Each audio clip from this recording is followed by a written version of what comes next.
자, 계속 이어갑시다. 오늘 하는 수업이 2020년도 마지막 수업입니다. 이제 우리가 다음에 이제 만나면 이제 2021년도에 만날 겁니다. 2020년도에 개론 기준으로 봤을 때 앞서 끝났던 감칙하고 지금부터 시작하는 공시법은 좀 정리를 해두고 2021년도에 만납시다. 그리고 연말 잘 보내고요. 메리 크리스마스입니다. 자, 시작합시다. 제목을 한번 잘 보세요. 제목. 약칭 공시법이라 그래요. 약칭 공시법이라고 하는 것은 그냥 제가 정한 게 아니라 법제처에서 그렇게 만들어 놓은 겁니다. 그럼 제목을 보니까 뭘 공시한다는 거죠? 부동산 가격을 공시한답니다. 그렇다면 지금 이 법에서 말하는 부동산은 뭘 말할까요? 토지와 건물? 아니라 세 가지예요. 토지, 주택이라 그래요. 주택, 비주거용 부동산. 시작. 토지, 주택, 비주거용 부동산. 시작. 그럼 그 뒤에다가 가격이라는 단어를 하나씩 붙여봅시다. 그럼 차례대로 토지 가격, 주택 가격, 비주거용 부동산 가격. 시작.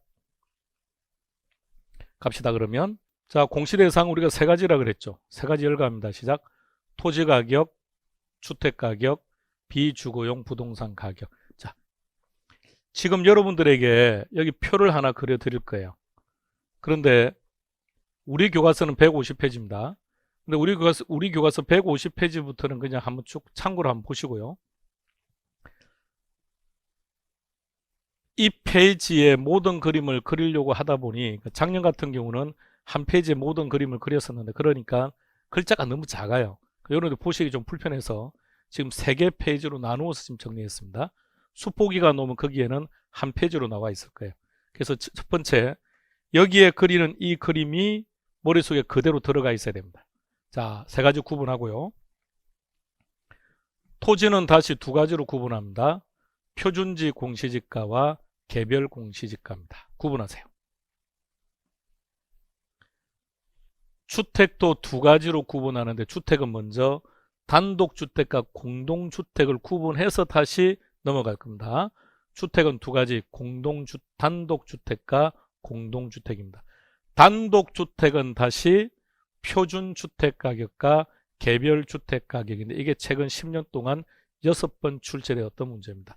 때로는 틀리게 해서 그게 정답일 때도 있었고 때로는 옳은 지문으로 놓은 적도 있었고요. 어떤 의미냐면 시험 지문에 표준주택이나 개별주택이 보이면 여러분들 의식적으로 무조건 단독주택이 있는지를 먼저 확인하셔야 돼요. 만약 단독주택이 없다면 그 지문은 틀렸다는 얘기입니다. 자, 구분하시고요. 비주거용 부동산을 먼저 생각해 보세요. 앞선 두 가지는 토지와 주택이죠. 그러면 세 번째는 비주거용 부동산이라고 했으니까 그럼 이 부동산은 토지일까요? 주택일까요? 당연히 둘을 합친 거겠죠. 그래서 비주거용 부동산은 주택하고 흐름체계가 동일하다고 보시면 돼요. 따라서 비주거용 부동산은 다시 비주거용 일반 부동산. 자, 비주거용이라는 말을 빼버렸습니다. 공간이 너무 작아서. 비주거용 일반 부동산입니다. 시작. 비주거용 일반 부동산 그리고 비주거용 집합부동산으로 구분합니다. 비주거용 일반 부동산은 다시 두 개. 비주거용 표준 부동산 가격, 비주거용 개별 부동산 가격. 그렇다면 최근 10년 동안 6번 나왔다 그랬죠. 이제는 시험 문제 이쪽으로 넘어갈 거예요. 비주거용 표준이나 비주거용 개별이 보일 때는 여러분들은 무조건 비주거용 일반 부동산을 찾아야 된다는 얘기입니다. 그리고 비주거용 집합 부동산 가격입니다. 제목을 다시 올라가 보세요. 부동산 가격 공시에 관한 법률이라 그랬죠. 그럼 여기서 공시 대상은 전체 7개. 2개, 3개, 3개, 총 8개. 따라서 부동산 가격 공시에 관한 법률에서는 제일 중요한 게 이 8가지가 먼저 내 머릿속에 확실히 정립이 되어 있어야 됩니다. 자, 여기까지 머릿속에 그려놓고 시작합시다.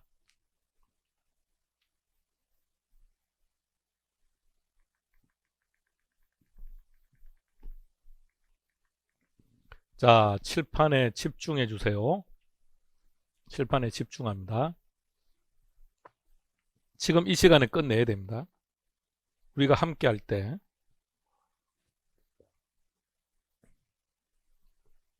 혼자서 보시는 게 재미가 없어요. 그리고 지금 표를 보여드리고 필수 암기사항 5가지가 나오는데 그것도 좀 정리를 할 거예요. 근데 그렇게 하는 이유가 정말 문제가 가볍게 놓으면 이 내용들을 가지고 답을 찾을 수도 있고요. 결론은 법 조문을 보려고 하는데 법 조문이 감칙보다는 공시법이 훨씬 어렵게 법이 조문이 되어 있습니다. 보시기가 어려워요. 그래서 그 법 조문을 보기 위해서 기본적인 지금 내용들을 정리하는 거예요. 이 내용들이 머릿속에 정리가 되어야 조문을 보시는 게 편해집니다. 자, 들어갑니다. 자, 다시 한번 쭉 분류합시다. 이게 머릿속에 잘 들어가 있어야 됩니다. 부동산 가격 공시에 관한 법률에서 공시 대상은 3개. 3가지가 뭐라고요? 토지 가격, 주택 가격, 비주거용 부동산 가격. 토지 가격은 다시 둘로 나누었죠. 표준지 공시지가, 개별 공시지가. 주택은 다시 단독주택과 공동주택으로 구분하고 단독주택은 다시 2가지로 나눕니다. 표준주택 가격하고 개별주택 가격 그리고 공동주택 가격입니다. 비주거용 부동산은 다시 2가지로 나누었죠. 비주거용 일반 시작 비주거용 일반 부동산과 비주거용 집합부동산. 비주거용 일반 부동산은 다시 2가지로 나눕니다. 비주거용 표준부동산 가격. 다음 비주거용 개별 부동산 가격. 집합부동산이니까 비주거용 집합부동산 가격. 8가지가 가장 중요합니다. 그러니까 항상 시험 문제가 나오면 또는 법 조문을 보면 무조건 8가지 중에 어느 하나를 먼저 결정을 해야 돼요. 그래 그 다음 단계로 가는 겁니다. 자, 8가지 가지고 다시 한번 들어갑시다. 구분 8가지였죠. 8가지만 차례대로 쭉 배열해 보세요. 표준지 공시지가부터 시작. 표준지 공시지가. 자, 그럼 다시 앞에 거 보여드릴게요. 이게 간단해요. 보세요. 표준 다 들어가죠. 개별 다 들어가요. 그리고 주택에서는 공동주택이 있는 것처럼 비주거용에서는 집합부동산이죠. 그러니까 8개는 간단하다고요. 표준지 공시지가부터 갑니다. 8가지 열갑니다. 시작. 표준지 공시지가, 개별 공시지가. 자, 주택으로 갔습니다. 주택은 단독과 공동으로 나누었었죠. 단독은 다시 2가지입니다. 자, 표준주택입니다. 시작. 표준주택 가격, 개별주택 가격, 그리고 공동주택 가격. 비주거용입니다. 비주거용 표준부동산 가격, 비주거용 개별부동산 가격, 비주거용 집합부동산 가격. 라인을 사이즈를 맞추려고 이렇게 표현해 놓은 거예요. 자, 8가지가 자연스러워야 돼요. 8가지가 자연스럽지 못하면 우리 진도 못 들어가요. 자, 8개 다시 갑니다. 시작. 표준지 공시지가, 개별 공시지가, 표준주택 가격, 개별주택 가격, 공동주택 가격, 비주거용 표준부동산 가격, 비주거용 개별부동산 가격, 비주거용 집합부동산 가격. 자, 일단 보시고 3번 차례대로 쭉 열가세요. 시작.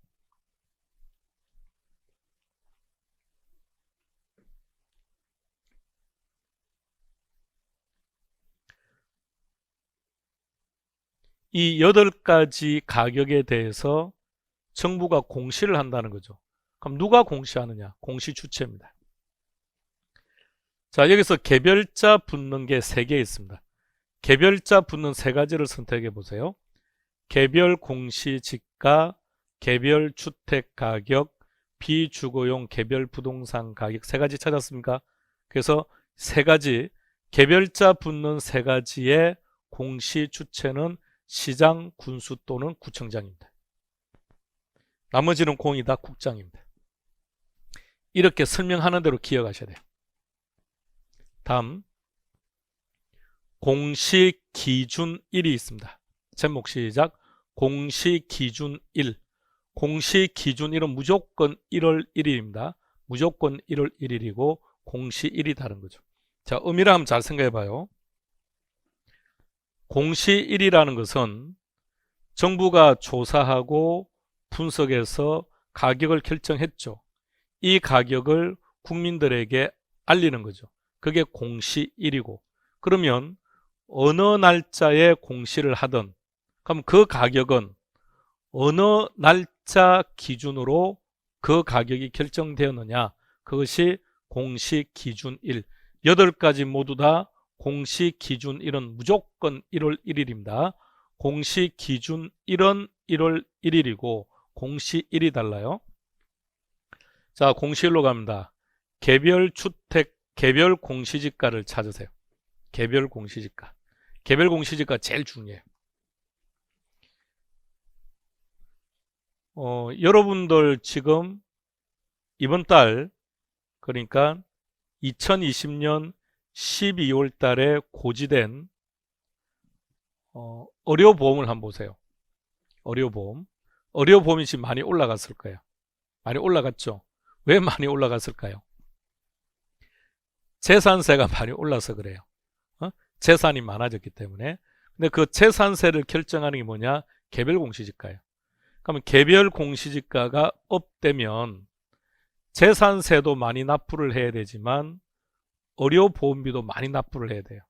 의료보험도 많이 납부를 해야 되고 각종, 그래서 개별 공시지가와 관련되어 있는 항목이 72개 항목이에요.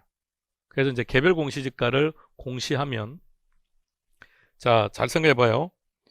개별 공시지가가 재산세 과세 표준을 결정하는 기준입니다. 그렇다면 개별 공시지가가 공시되어야만 재산세 과표를 결정합니다. 그건 이해되시겠죠? 재산세 과표를 결정하는 기준이 개별 공시지가니까 개별 공시지가 결정이 되어야만 재산세 과표가 결정돼요. 재산세 과세 기준 1이 언제죠? 재산세 과세 기준 1이 6월 1일이죠. 그럼 6월 1일 이전까지 개별 공시지가가 공시되어야 되니까 개별 공시지가는 5월 31일까지입니다. 자, 또 하나. 개별자 붙는 세 가지를 다시 찾아보세요. 개별자 붙는 세 가지는 공시 1이 아니고 결정 공시 1입니다. 그럼 개별 공시지가는 결정 공시 1이 5월 31일까지 이렇게 기억하세요. 그러니까 개별자 붙는 세 가지의 경우 공시 1하고 놓으면 틀린다는 얘기죠. 결정 공시 1. 그 나머지는 공이 다 공시 1이 되는 겁니다. 자, 그 다음에 그러면 개별 공시지가만 결정이 되면 나머지는 쉬워요. 나머지는 모두 다 한 달 앞섭니다. 한 달 앞서니까 날짜는 공이다 4월 30일까지죠. 단 개별자가 붙으면 결정 공시 1이 4월 30일까지고 개별자가 안 붙으면 그냥 공시 1이 4월 30일까지입니다. 단지 표준지 공시지가는 2월 말까지입니다. 표준지 공시지가는 2월 말. 그래서 보통 우리가 신문이나 뉴스에서 대한민국에서 가장 비싼 토지가 명동 화장품 가게가 이용되고 있는 토지가 제일 비싸다, 이런 기사 많이 보셨죠? 항상 그 토지가 가장 비싼 토지가 되는데요. 모르겠어요. 올해는 명동은 상황이 안 좋아서 그래도 역시 공시지가는 올라갔으니까요. 변함없을 것 같고요. 그런 기사들이 보통 2월 중순이 넘어가면 나와요. 이유가 표준지 공시지가가 2월 말까지니까 그 이전까지 보통 공시되는 거죠. 자, 공시일까지 봐두시고요. 자, 다음. 심의, 의뢰, 검증을 들어갈 겁니다. 자, 심의. 여러분들이 공법 시간에 나오는 그 모든 법들의 절차를 보면 그 절차에 꼭 들어가는 게 뭐가 있던가요? 심의라는 게 있습니다. 그러니까 심의라는 과정이 왜 들어가는지를 한번 생각해 보시겠습니까? 전문가 집단들에 의해서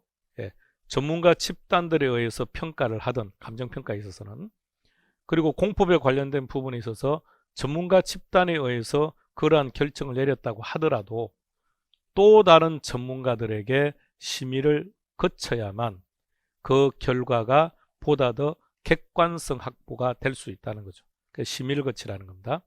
자, 방금 저 구분자는 계속 연결하세요. 구분이 8가지였죠.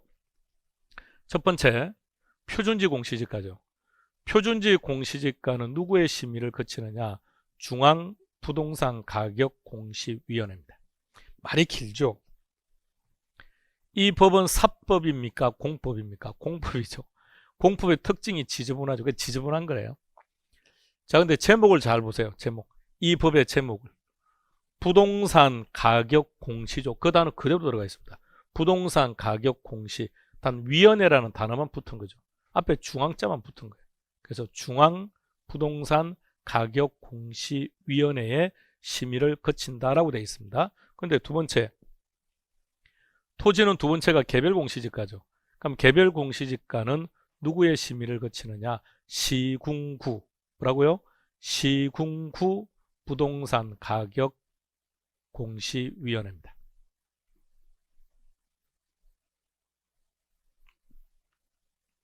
공시 대상이 전체 8가지였죠. 그 8개 중에서 개별자 붙는 게 3가지죠. 개별자 붙는 3가지가 뭐였죠? 개별 공시지가, 개별 주택가격, 비주거용 개별 부동산 가격이죠. 개별자 붙는 3가지는 공이다. 주체가 시군구 심의는 시군구 부동산 가격 공시위원회의 심의를 거쳐야 됩니다. 나머지 5가지는 중앙 부동산 가격 공시위원회입니다. 자, 그 다음에는 의뢰와 금정으로 들어갑니다. 개별자 붙는 3가지를 먼저 생각해 보세요. 개별자 붙는 3가지는 뒤에 놓을 건데 미리 그냥 개별자 붙는 3가지는 시장 군수 구청장이 조사 결정 공시한다고 되어 있습니다. 근데 실제 업무는 누가 하느냐면 지방 공무원들이 합니다. 그런데 지방 공무원들은 토지평가에 전문적인 지식을 가지고 계신 분들이 아닌데 어떻게 평가를 하느냐?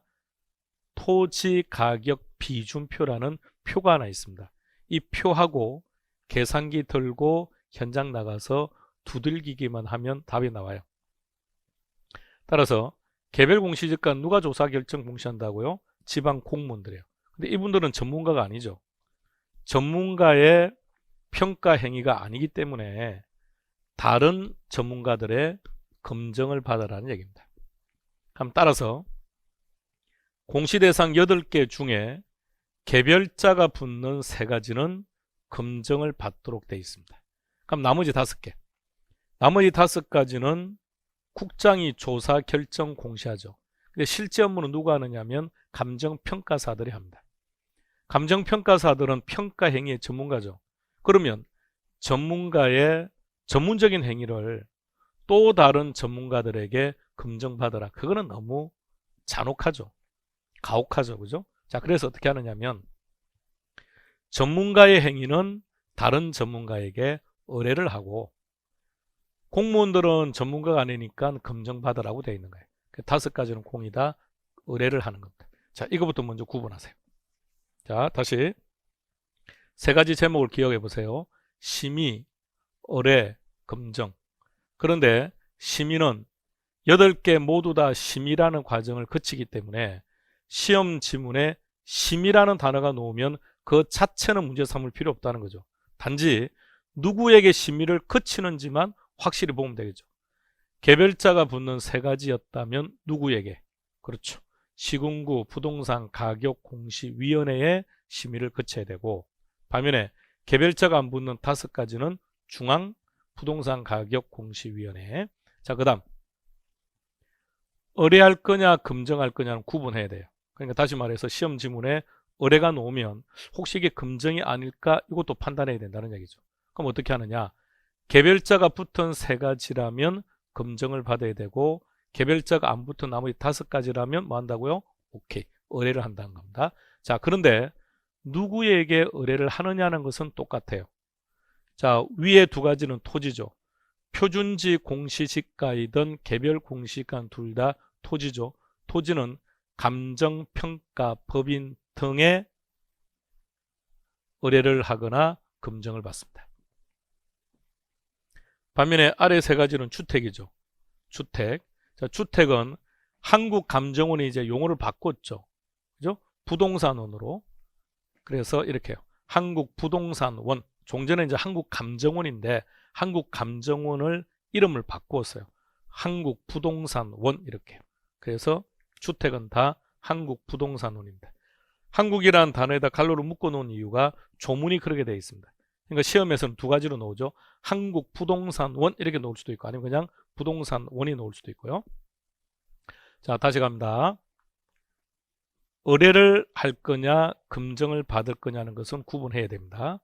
개별자가 붙으면 검증을 받아야 되고 개별자 묻는 5가지라면 의뢰를 해야 돼요. 그런데 누구에게 하느냐라는 관점에서 보면 토지는 공이다 감정평가 법인 등이 하면 되고요. 주택은 공이다 한국부동산원이 하는 거고요. 아래 3가지 비주거용 부동산은 둘 다입니다.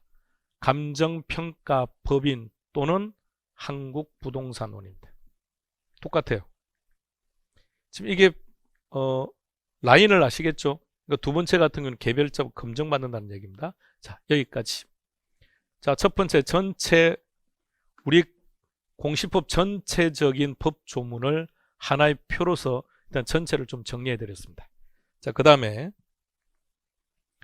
필수 암기 사항들을 몇 가지 보셔야 돼요. 자, 첫 번째 제목이 뭐라고 되어 있습니까? 공시사항이라고 되어 있죠. 자, 이렇게 생각해 보세요. 정부가 공시를 하는 건데 무엇을 공시하는지를 한번 생각해 보세요. 무엇을 공시하느냐면 가격에 관련된 내용들을 공시하는 겁니다. 먼저 그림 하나를 보여드리고 설명을 하고 좀 봅시다. 자, 이 내용을 한번 보세요. 앞서 토지 같은 경우는 표준지 공시지가와 개별 공시지가죠. 그럼 표준지 공시지가는 2월 말까지 공시를 하면 개별 공시지가는 5월 31일까지 결정 공시한다 그랬죠. 다시 말해서 표준지 공시지가를 기준으로 해서 개별 공시지가를 구하는 겁니다. 그러면 표준지는 단위가 1제곱미터예요. 표준지는 단위가 1제곱미터니까 어떤 지역에서 표준지 공시지가를 결정하고자 할 때는 모든 토지를 1제곱미터로 다 나눕니다. 그리고는 그 지역에 있는 모든 토지들을 조사를 해서 그 지역의 지가 수준을 대표할 만한 토지 하나를 선택합니다. 그래서 A라는 토지가 선택되었다고 전제합시다. 그럼 이때 A라는 토지를 우리는 표준지라고 불러요. 그리고 이 A라는 토지의 1제곱미터당 가격을 표준지 공시지가라고 합니다. 그리고 나서 이제 B다, C다, 뭐 D, T, E, F 많겠죠. 개별 공시지가를 구합니다. 그럼 관계를 잘 보세요. 표준지 공시지가가 결정되고 난 다음에 개별 공시지가를 구하는 거예요. 근데 어떻게 하느냐면 비교를 하는 거죠. 가령 B 토지에 인접해서 도로가 있다고 전제해 보세요. B 토지에 인접해서 도로가 있다고 전제하면 표준지인 A보다는 B 토지가 유리하죠. 그럼 상대적으로 가격이 A 토지보다는 비싸겠죠. 그렇게 평가를 한다는 겁니다. 그래서 우리가 감칙할 때 토지는 공시지가 기준법을 적용하는데 비교 표준지라는 게 있었죠. 그 비교 표준지라는 게 표준지 공시지가예요. 그러니까 표준지 공시지가가 비교 대상이 되는 거죠. 그래서 비교 표준지를 선정하고 대상 토지와 비교하는 거죠. 그러면 한번 생각해 보세요. 표준지 공시지가가 공시가 되면 그 표준지 공시지가를 기준으로 해서 개별 공시지가를 결정하는 거죠. 그런데 표준지 공시지가가 잘못 결정되었다면 개별 공시지가도 잘못 결정되는 거죠. 그러므로 표준지 공시지가가 공시가 되면 이의신청을 제기하는 거죠. 그래서 표준지 공시지가가 지나치게 가격이 비쌉니다. 그래서 가격을 낮춰주세요라고 이의신청을 제기합니다. 자, 그렇다면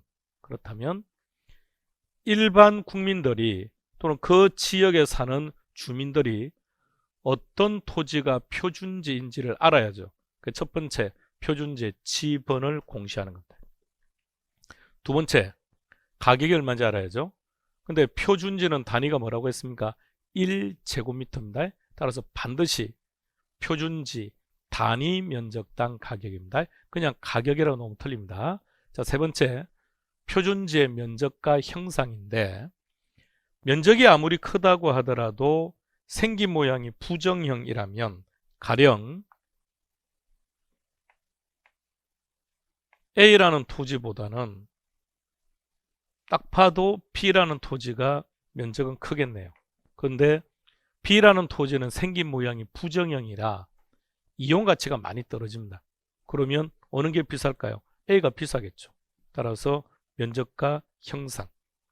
네 번째, 표준지에 표준지 주변에 있는 토지가 농지냐, 표준지 주변에 있는 토지가 아니면 택지냐 따라서 가격 달라지겠죠. 따라서 표준지 및 주변 토지의 이용 상황입니다.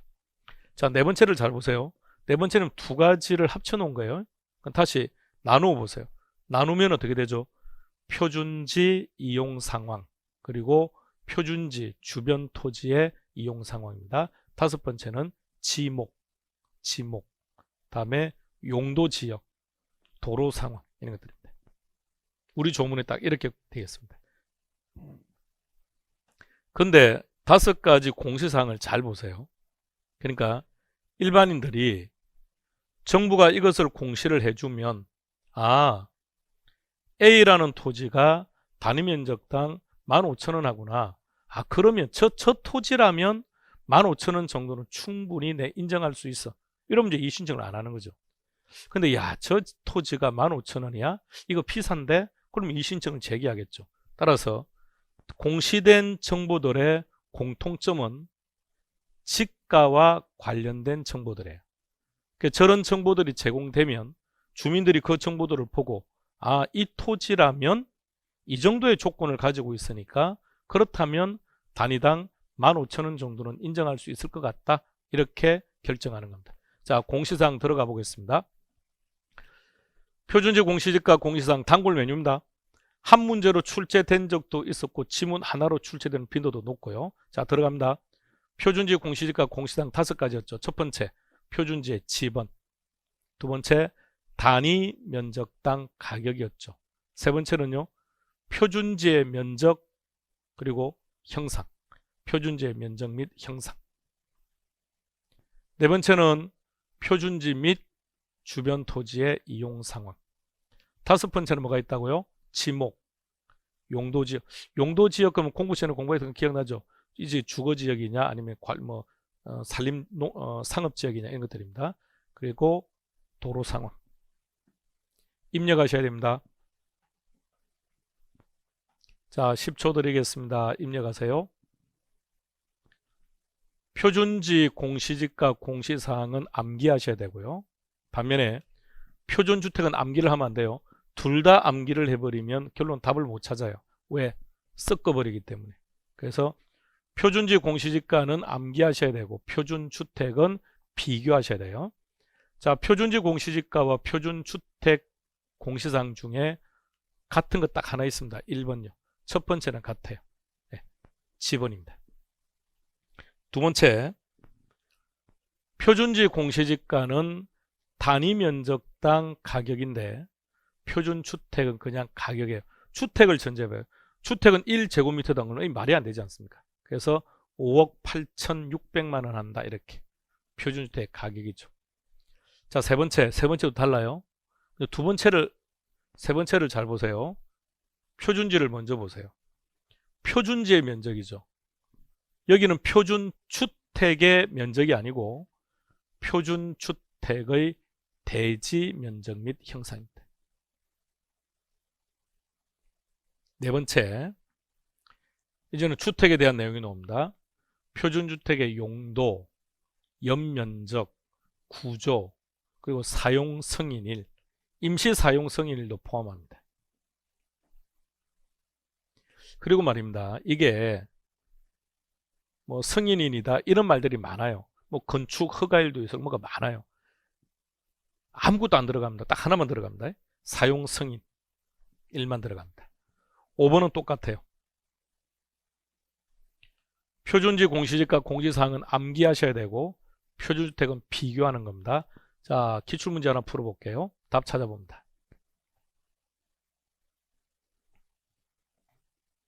지금은 답이 바로 보이죠? 표준주택 공시사항이네요. 뭐였죠?